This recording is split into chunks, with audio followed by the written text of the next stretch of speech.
Let's talk all about AI in business. It's hosted by Brent Muller.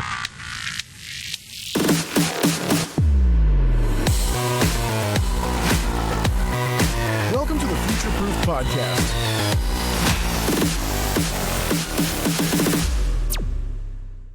Hi, and welcome to the latest episode of the Future Proof Podcast. I'm your host, Brent Muller. I'm joined today by Jason Reid. Jason runs a bunch of companies. Jason, welcome. Thank you for joining us and spending some time with us. Thanks for having me, Brent. Looking forward to it. Yeah. So, Jason, let's jump right in because honestly, your background is so diverse. You got your hands in eight or so companies, a couple startups, and you're doing some incredible things with not just founders and CEOs, but in the mental health space. So let's just kind of touch on your background and how you got your hands in these. Well, I mean, honestly, I started as a house painter for $7 an hour 37 years ago, and that was back in Canada. And then I ended up owning a company called Student Painters, College Works Painting, in the States with my partners. Yeah, I remember those. Yeah, and we expanded that across the country. We still own that. That led us into a bunch of different startups, and a bunch of companies that we started and tried and failed at, because that's what entrepreneurs do. Those are really, really, truly serial entrepreneurs. I mean, it's basically serial entrepreneur means serial failures and a whole bunch of different things, and then occasional successes. Yeah. And then we have Empire Works, which is a reconstruction company doing HOA work across the country from Miami to San Francisco, and Home Genius Exteriors, a roofing company, perennial construction. The department turns in New York City. So we employ about 3,000 people, and I have started a whole bunch of companies within National Services Group that have, some of which have been successful and some of which have not. And then outside of that, I have a bunch of startups I've done, and I'm not a kind of guy, I don't like the stock market. I don't like the volatility of the stock market. I don't like the fact that I don't control things. So I tend to take my money and invest it in people that I like and I trust, and not in the, don't send me your $3 million, give me 25 grand startup. I don't do those things. Right. I take pieces and invest in people. And I like that because I'm all about the relationships. I mean, if you take a look at the bottom of my email signature, it doesn't say CEO, it doesn't say founder, it says builder of people, because that's kind of my philosophy, is that I spend my days talking to people and trying to make them better and improve their quality of life. And by doing that, I guess I get a little bit better myself. Yeah.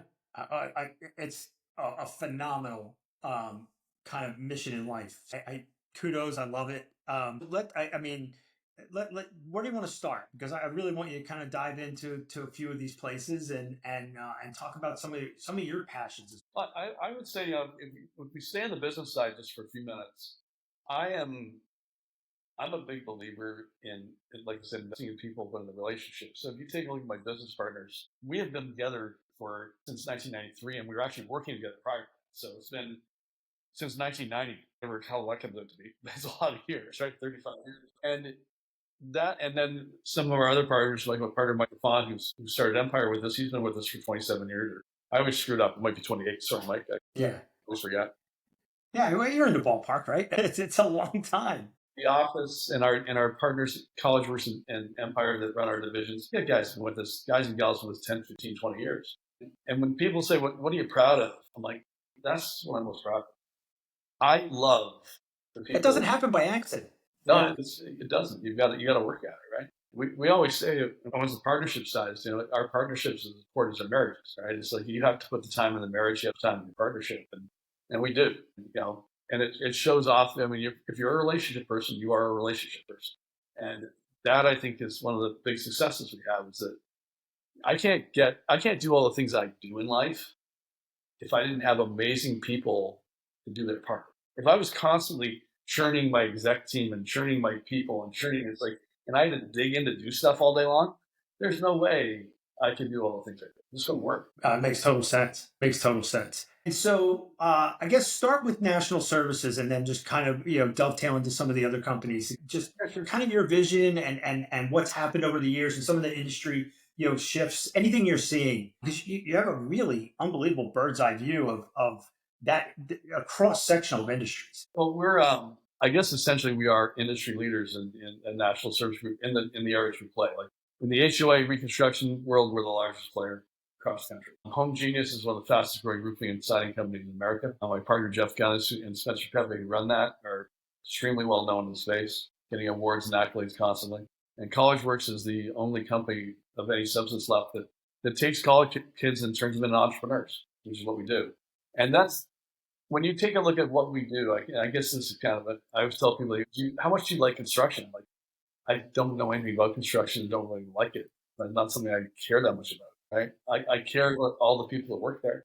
I care about when I walk on a job site and I know the guys that are there. I don't get to go job sites very often, but when I do, I mean, it's nice to see the guys and gals that work there. It's nice to go in the office and have people excited to see it. I coach CEOs through CEO Coaching International. I had for 11 years. I don't do as much of that as I used to because I just don't have time.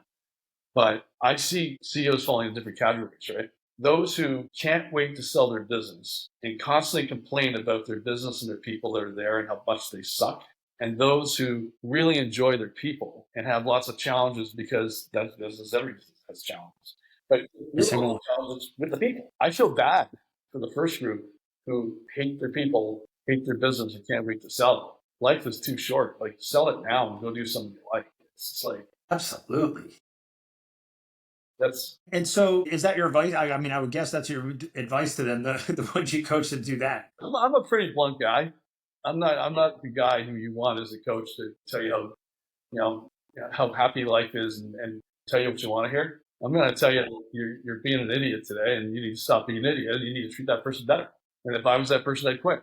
And why the hell do you own your business? Get out of it. You know what's funny you say that, Jason? So, a lot of people use ChatGPT today, for various different reasons. My number one prompt, right, that I use in my, thing back and forth is be brutally honest and blunt with me, right? Mm-hmm.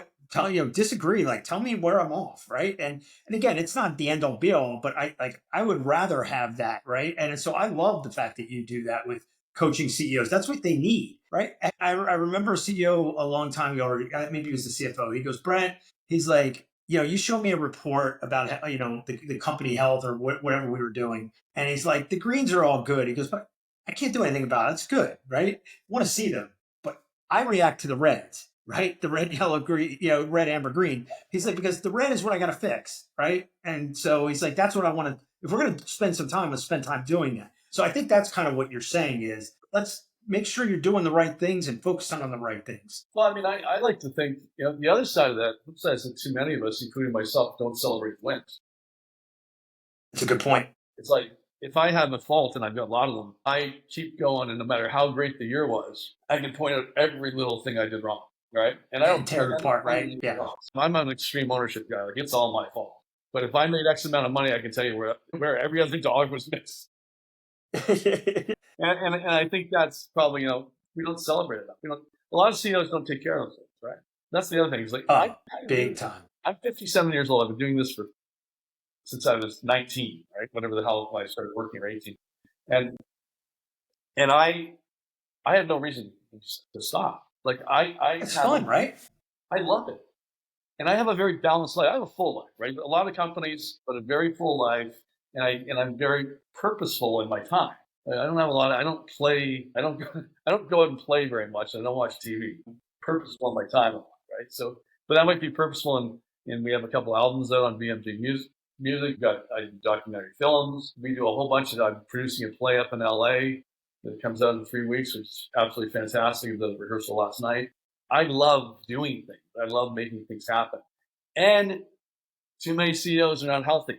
They're not taking 100%. They're not sleeping. They're eating too much crap, and then they can't make good decisions because they're too tired. It's like, so dive into that a little bit. Like, is that something that you help with, or you're active with? I think you kind of alluded to that, but I wholeheartedly agree with what you just said. Again, I'm a pretty blunt guy. If I think you're out of shape, and you could be in better shape, and you're not taking care of yourself, I'm going to look you in the eye and tell you. And you may not like it, but somebody's going to tell you. Right? Someone's going to tell you your fly's down. Most people are afraid these days to tell people their fly's down. Most people are afraid these days to tell them, what's going on. It's like, if you are not taking care of yourself, especially as you get up into your 50s and 60s, I mean, it's 70s right around the corner for me, right? I'll be 77 in 20 years, which scares the hell out of me, because there's no guarantees of what health I'll be in 77 unless I am proactive enough to make sure I'm in good health at 77. Because the odds are against me.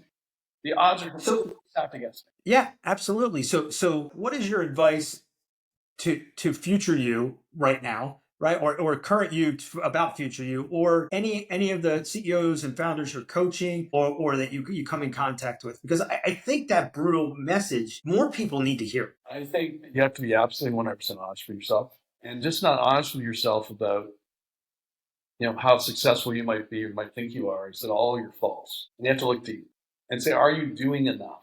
Are you doing enough to make sure you're healthy? Like, it's one thing to say, I'm going to get in shape this year, but are you really doing the steps it takes to get in shape this year? Did you write out all the steps and are you following? Are you still eating potato chips and eating crap and eating too much fast food because you feel like, oh, I'm stressed, it's a long day and I deserve to have this? No, you don't. You deserve to be healthy. Absolutely right. Right? Are you still drinking too much because, oh, I had a long day and I just need a drink? I'm not saying don't. I drink wine every night. I love it. Right? But you can drink too much. Yeah, no doubt about it. And then you can justify it any way you want to. I have a stressful job. But so what? You want to die early, then you do all this. You're not working out because you don't have time. Get up early, right? Make the time. But if you don't put on your own oxygen mask first, you can't take care of your business, your people. And if you don't take care of your family, right? If you don't spend time to nurture your marriage and spend time with your wife, and yes, it might drive you crazy, right? Because you've got this really big life, and maybe your spouse doesn't have a very big life, and you're going, that's boring the crap out of me. Like, I need a big life. It's like, no, you need that grounding. You need someone to ground you. You need to lean in and let them ground, right? You need to spend time with your kids. And by the way, I've screwed up all this stuff. I'm not sitting here preaching to you about how I do it right all the time. I've screwed up most of it. I've been in bad shape. I drank too much. I didn't spend time with my wife. I didn't appreciate my wife. I ignored my kids more than I should at some points, right? And not because of those things, but I've gone through a lot. I lost a son to suicide 7 years ago. So sorry to hear that. Yeah. And so what you're basically saying is, look, perfect example, like, hey, I'm someone that you should listen to because I've been through it, right? I mean, all of us entrepreneurs have been through failures, right? But what you're talking about is mental, physical, spiritual, and family health. Like that, they all matter in a big, big way. Well, they all do, right? You have to spend the time to support people and be part of it. If all you care about is money, then all you'll have at the end of the day is maybe. And there's no guarantee if all you care about money is you're going to have money. Absolutely. That's going to happen. But if you do care about people and you do all the right things, then they'll do things for you. And I believe then you'll have the other stuff that you think is important. But, after going through what I've gone through, I can say money doesn't matter, right? One of the things I spend a lot of time on is my foundation, tellmystory.org, because after losing Ryan, who just turned 14, on March 12th, this year would have been his 21st birthday. And he took his life on the 21st. March is not my favorite. I can imagine. Going through that, you have choices, right? I could have crawled into a model. I could have moved to Mexico. I could have divorced my wife, gone just a completely different direction. But I chose to lean in and start a foundation. I did a movie called tellmystory.org. I did 2 TEDx talks. I did another movie called What I Wish My Parents Knew. We've got another movie coming out that shows hope to kids, and kids who leaned into things like art and music and sports to help their own mental health. And we put out a deck of cards here you can find on the website that helps you have better conversations with your kids. Because my whole message is you have to own your kids' mental health the way you own your kids' physical health. Because That's a really good point. There's not enough therapists out there. I mean, here's some stats that when you really think about it, right? And I'm going to get into why this affects the business side too. We're taking, if you don't mind, no, please, yeah, exactly, yeah. Because if you take a look at it, like the chance of your son or daughter or somebody dying of suicide, it's not necessarily going to happen to you. It's a smaller, it's a big number, but it may not happen. I hope you never have to happen, right? But the chance of your son or daughter or spouse or friend having a significant depression, anxiety event in their life this year is significant. 30 to 40% of kids are having those kind of events right now, right? And adults are the same. And you can say that, oh, well, I'd see that. I know that. Well, you know what? I never saw it, Ryan. Never knew it. Never saw it. You hid it. You did a really unfortunate good job. Yeah. So we need to lean in, because even if they don't take their own lives, living in that state of depression and anxiety is not something you want anybody to do. Right. Nobody would want. And we have to help them.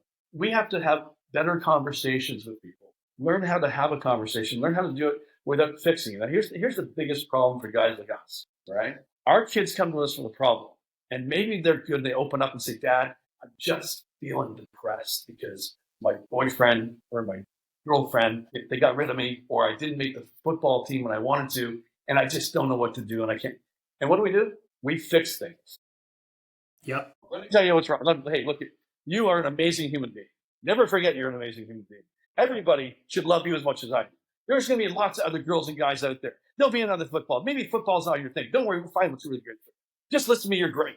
And we do this because it's our natural reflex as leaders to fix. to try and fix. Yeah. And unfortunately, that's not what they want to hear, right? Because the minute you do that, they're going, he's not listening. She's not listening. They just want to be heard. They don't want to be fixed. And I give this analogy all the time. For people who've never been depressed, and I never have been, I get sad. I had a podcast earlier today before you. I'm just talking about Ryan. I broke down. It happens. I can imagine. Yeah. I live in Southern California. I look up at the sky, and it's mostly blue skies and no sun. Not a cloudless sky. Sorry, guys, if you live somewhere else. Yeah. But if I was saying somebody who's depressed, all they would see is literally clouds. When I see, and I can look at the same sky and I see a blue sky and I see clouds. Yeah. And like, how is that possible, right? Yeah, if you've never had, right? And there's nothing I can say, right, that's going to change their mind. There's nothing. And if I try to change their mind and use logic to change their mind, they're just going to pull back and not talk to me. They're going to, you don't get it. And then they're not getting those feelings out, and they need to get those feelings out. So the only thing I can do to help someone who is depressed or anxious is to help them lean into those feelings and express those feelings. So I can ask them about their clouds. Right. What do your clouds look like? How do they make you feel? Are they always there? Do they come and go? Are there good clouds and bad clouds? Are there good days and bad days? And let them talk about it. And then hopefully they lean in and they share with you. And the more they share with you, the better they feel. And this is just how it works, right? What does a therapist do? A therapist does not tell us what to do. A therapist gets us to talk about it. Makes perfect sense too. And you're right. It's counterintuitive to how we're built as leaders. Well, in my life, right? Yeah. I get my phone rings constantly all day long. It's not with people. Jay, let me tell you something great that happens. Jay, I got a problem. What should I do? I'm like, have you tried this?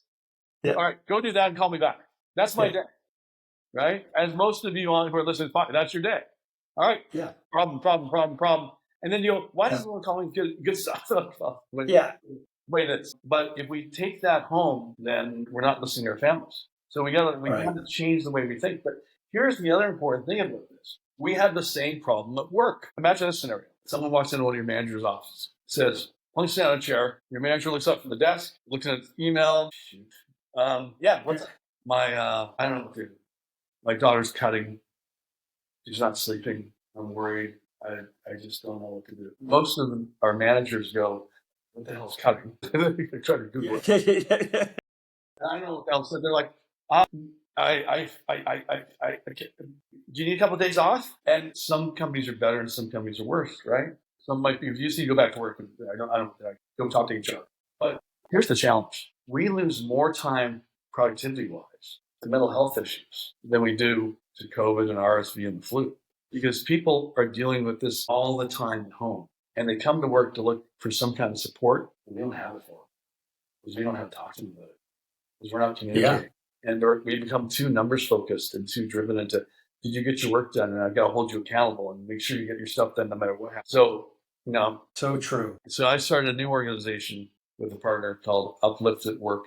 That's upliftedwork.com, which is a program that goes in and teaches basically mental health conversations, better communication skills for corporations. And I'm taking that money and throwing that money back into tellmystory.org, going to more programs for schools. So amazing. That's amazing. That's what I do in this outside of my business world. And Jason, I think we're starting to see a lot of it is, and again, there's so many different reasons why, but certainly, these don't help, and they have not helped in that regard. And it exacerbates a problem that we probably ignored for a long, long time.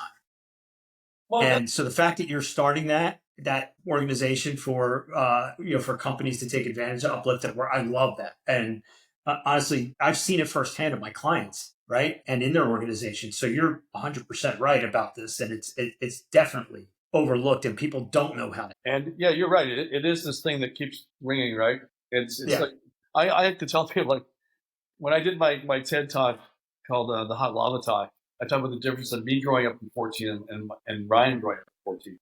And I summarized it this way: is when I was 14, the phone rang. My father answered it because it was attached to the wall,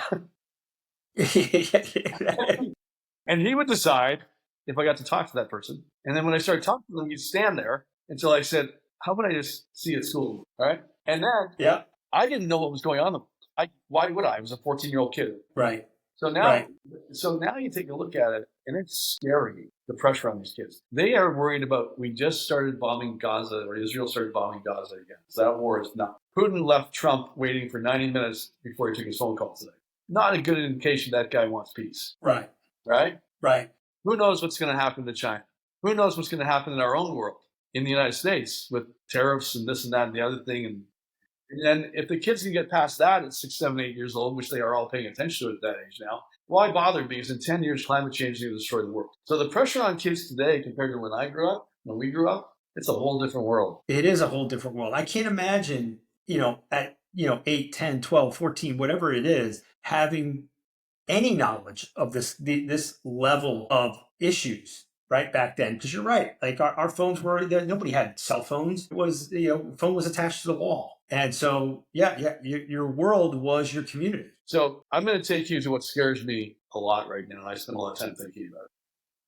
And that is the next level of this spiral downwards. And maybe some people won't agree with me, but I can give you my theory on it. One of my things I'm involved with, AI Mavericks, is a AI conference. And we have a company called AIToolsetup.com that does implementation. It's an implementation partner for AI software. We just started that about 9. So I spend a lot of time in the AI, decent amount of time, as much as anybody can spend since it just started 3 or 4 years ago, right? So it's all brand. Right. And this is what you guys do. I am scared of what AI does to kids right now. They're 8, 9, 10 years of age going through school. I totally agree. I was working with a guy in higher ed who has the same concern, especially the fact that AI for education, right, doesn't have to, it can grab the whole internet, which that there's good and bad on the internet, versus a much more controlled subset of places, right? Like if you think about where all the textbooks are, the AI and the algorithms don't have to abide by that. So he was going to do a TED talk. I think he's supposed to do it, or he did it in the last month, but about how do we make it better for the kids? And what you're talking about is even the next level, is what happens when they go home and they have access to it on their phone. And I guess I'm looking at it, I agree with what you're saying, but I look at it from just a little different angle here. Is that I think, unfortunately, AI is going to make us stupid. Yeah, it's beyond training wheels. Absolutely lazy. Yeah. Like when I can go and write out a sloppy text, put polish on it, and all of a sudden it comes out brilliantly, I get to write sloppy text. When I can write a sloppy email and go, fix this for me, and all of a sudden it comes out this brilliant email, then I become sloppier. And I love my partner, Matt Morton, a tennis court company in Florida. He's a British guy. And he calls me up one day. He goes, I just put an end to all this. I do a bad British accent, but he's a great guy. He's like, I just put an end to all this chat GPT bullshit. I'm like, what do you mean? He goes, I am tired of getting emails and text messages. And I had to call him up going, when did you become friggin' Charles Dickens? You don't write like that. It's like, it's true. If you can't show me who you really are in the email or text, don't send it to me. Right. And it's true though, right? Because we're it's like, we used to write cursive, and now no one can write cursive, right? Yeah, nobody. So there's something writing cursive actually taught us some hand-eye coordination, being able to figure some stuff out. We used to, like you and I, or at least me, I had to learn how to do math with a calculator. Yeah, right? Me too. Yeah. I mean, I can do math in my head. People are amazed. I'm like, it wasn't that hard. It's just like, yeah. Right? Right. And kids don't know how to spell. No, I could never learn how to spell, so I can't do it. Yeah. On that one, right? But I'm going, so now you extend that and you go, they don't even know, they don't have to do any research, right? Even at the internet, if I have to write a paper, and yes, all the answers are on the internet, but I had to actually take the time to figure out the right answers and the wrong answers and do a little research and go to different sites, because Google had a whole bunch of stuff I had to go look at, right? Not the same as you and I going to Encyclopedia Britannica and the card at the library, right? But at least it's some. Now they don't have to do any of that. They just type in an essay about birds and the bees and make it sound like this and give me a couple of things like that. And boom, in 4 minutes comes out this perfectly done essay that they didn't have to think about. Right. And, and so what are they learning? Right. They're learning not to think. And then we're stealing their creativity as well. So when I can look at Ryan loved to write. So he wrote a book a year before he passed. And he spent like a year and a half handwriting this book out. This is a book that he was just very proud that he wrote. Now imagine here's an 11-year-old kid who spends a year of his life writing this book because he wants to write. Right. He's 11, and then his 12-year-old jerk of a brother goes on ChatGPT and says, I wrote one too. It took me 4 minutes. Right. And it's better than yours. Right. Or I wrote this song that I spent days on and I put my heart into, and you wrote a song on ChatGPT that's better. Like, it's not good. People's lives. We're still, I go so far as saying AI and ChatGPT is going to steal the soul of young kids if we don't do something. I don't know what to do about it, but it scares them. I don't either. But you're right. You're right. We talk about the AI applications in business and we get excited, but we forget the things that like that is how is it going to affect our kids, this next generation? And there'll be arguments of why do you even need school, right? Because no, you're right. It's dumbing down that next generation. It's they don't need to think. And what happens when and Sam Altman was saying how there's going to become a point where we're going to lose 50 million jobs in the United States to automation with AI, and no, there's not going to be 50 million better new jobs. Right. There's not going to be 50 million better. Right. So we're going to have to talk about universal basic income. We're going to have to talk about this and that. But yeah, and then what do human beings do? What gets you up? What do you do to get up in the morning? Why do you get up? If your job is taken over by AI and you're not the kind of person who's motivated to do anything else, a lot of these people aren't like you and I. They aren't doing multiple things. They just get up and they go to work, and that work at least gives them some purpose. Yeah. What is the purpose? Yeah. It's a really good question. Again, these are very, very deep conversations that need to be had. There is no simple answer, right? It's hard to stop technology, especially at the speed at which it's advancing, but you're not wrong about what are we doing with the next generation, and then what happens to those 50 million people. There's no doubt about it. This is going to happen. It's just And I've got a word of warning to anybody who's out there thinking that if you're, I don't care if you're a Gen Z, a Gen X, a Gen Y, a Gen whoever, it doesn't matter to me. But if you are going to do your work at work by simply plugging the question you are asking to ChatGPT, let me help you out with something. We can tell that you got your answer off ChatGPT, because you know what? I talk to you on a daily basis, and I know you don't think like that. Right. So please tell me, hey, here's my thoughts. And I also got some thoughts from ChatGPT. Then I asked it this, and this to try to get those thoughts. But when you take the ChatGPT answer and give it to me like it's yours, I'm going, you're not that smart. I know you. Right. 100%. We've been coining the term here on the podcast as digital coworkers. They're meant to be your co-pilot. They're not meant to do your work for you. Right. Where it is today, it is not meant to provide the end all answers. And so I totally agree, Jason. But it's fascinating. I mean, look, I use it. I love it. Like, I've got ChatGPT Pro. I go on it because I'm the kind of, I come up with an idea. I want to research an idea. I want to start a new business. Like, someone comes to me with a business. I can research that crap out of that thing, and I can just go through deeper and deeper and deeper and layers and layers and layers. And it makes me smarter in such a short period of time, at least on that one little topic, that is fantastic. Right. And that's the way you should use it right now. What you just said is go deep on specific things. Educate yourself faster than you ever could before. Tools like Perplexity and are just phenomenal for citing sources, so you know where to go back and look if you need to read. But yeah, totally agree. So tell me a little bit. Again, I know we're running short on time. My goodness, I could talk to you, Jason, for hours. Tell me a little bit about, you're doing a lot of these documentaries, right? You're making films. Yeah, you have this creative side too. And how do people see some of that work? Because I know if I was watching this podcast and I didn't know, and again, we'll put links to everything, below, but tell us a little bit about that passion part. So oakhollowstudios.com, oakhollowstudios.com.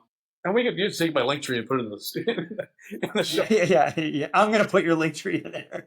There's a partner my partner, Ken Goldstein, and I. Ken is my creative partner. So Ken gets to spend every day doing our creative stuff. So he'll work on our documentary films. He'll work on the films for our mental health stuff. He'll work on the music videos. He writes a lot of the songs, and I'll come in and do a little bit of time on the songs, and then we'll find artists to sing the songs.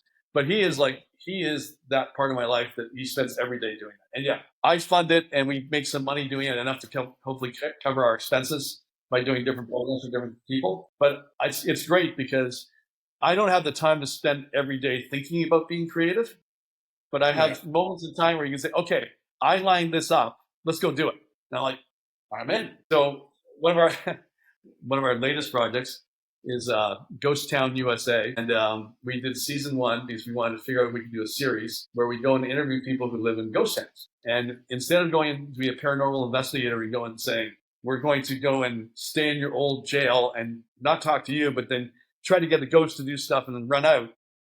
Right. Those paranormal things is we actually go in and interview the people living in the towns. These are some really haunted towns with people with really fascinating stories. And they tell us their stories that open their homesteads. And we did season 1, and we did it in a documentary style because that's our stuff usually ends up on PBS and things like that. So very documentary stuff. And it's on YouTube. Ghost Town USA is all one word. And it's failing miserably. It's failing absolutely miserably. It's like on YouTube, it's great content. People take the time to watch it. They go, wow, this is so amazing. But because YouTube is such a short, if you don't get them caught in the first 15 seconds, they move on. No one's going to watch it. So actually, this is just funny. I hired an ex-producer from Mr. Beast to help us with season 2. And we're revamping and now we went and shot season 2. So Ken set the whole thing up for 3 days in Jefferson, Texas, had 14 interviews lined up. He drove out, I flew in, and we did the interviews in 2.5 days, and I'm out now. He'll spend all this time editing. So that's amazing. We get to just go have fun, do fun stuff. And then some of the other stuff's, a little more important, like the mental health videos are important. And the big projects I'll be starting here in the fall is on Indian boarding schools. And the whole idea that, a lot of Americans don't know that we took so many thousands of kids, Indian, Native American kids, and we put in these boarding schools. And then we really treated them very poorly, took them away from families. A lot of them died. Wow, I did not know that. It's a tragic, tragic story. Canada went ahead and found thousands and thousands of graves of kids in these Indian schools. We had 10 times the amount of Indian schools in the United States, and we haven't done much about it. And so my goal with this documentary is to take your average white person who thinks that the American history and the Native Americans all got along great at, Thanksgiving dinner and show them right. Because I think it's important to shine a light on things that we maybe didn't do that well at. And we didn't do right. And I feel very compelled to do that documentary. So that's going to be the big project here for the tail end of the year. So, but again, I don't have to go spend all day in that because I'm lucky enough to have teams of people who will go do it. Now, do I spend money on it? Yes. Do I also find ways to do projects along the way that'll pay that and make it kind of break even-ish? Yeah, that's my goal. Yeah. Amazing. Well, I know you have a hard stop coming up, but what I would really like you to kind of finish up with is your journey, your background are just amazing to me. Beyond inspirational. I will be following tons of stuff that you do from here on out. Talk to me about, or talk to the audience about, all of your learnings, all of your experience, your advice to other founders and CEOs out there that are watching this. And because a lot of them are, out of balance. A lot of them are, I work with several of them, right? And I know they're watching, and I'll be the first one to, they need to hear this, right? Is that they're not in shape, and they are overstressed, and they don't handle things the right way. And again, a lot of it is because they either have private equity pushing them, right? Or there's undue pressure from the board, but there's got to be that happy medium of, and building the right team for sure, right? I know is going to be one of your, kind of your advice, different set of problems. Yeah. Yes. 100%. Yeah.